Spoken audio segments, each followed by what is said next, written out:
আমরা পুরাই মেঘের ভিতরে ঢুকে গেছি, কোনো কিছু দেখা যাচ্ছে না।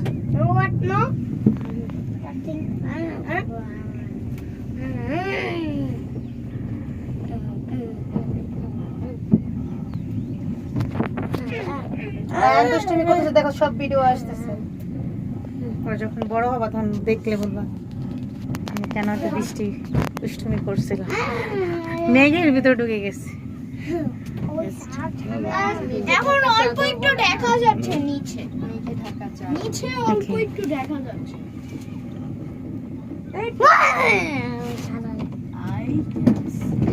যাওয়ার সময় তো মেঘ পাইনি, কিন্তু কাছাকাছি। অনেক গান লেখার কথা এগুলো ভাবি তো কবি কবি। আমরা উন্না দেখছো? ঠিক আছে, দেখছি। মানে এত প্রকৃতি থাকলে তো একটা গান বের হয় অনেক। রায়া সালেহীন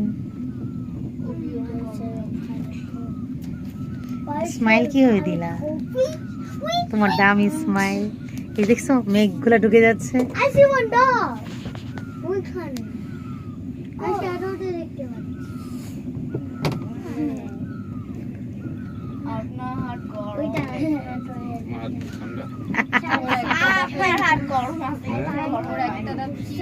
পড়ে এই যে স্কুলের বেঞ্চে কোনায় পড়ে একদম ভিতরে।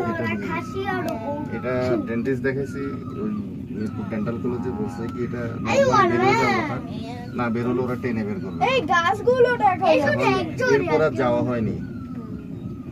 তুমি এটা একলা যাস কি? তোমাদের ওদের ওখানে এক্সট্রা তো 4টাই আওয়াজ। মানুষ যা আছে মোটামুটি আরো 5-6টা আছে। মেঘের কোলে রোড এসেছে। এখন এসেছে না, পালিয়ে গেছে। মেঘের কোলে রোড পালিয়ে গেছে। সব রোদের নিচে দেখা যায়।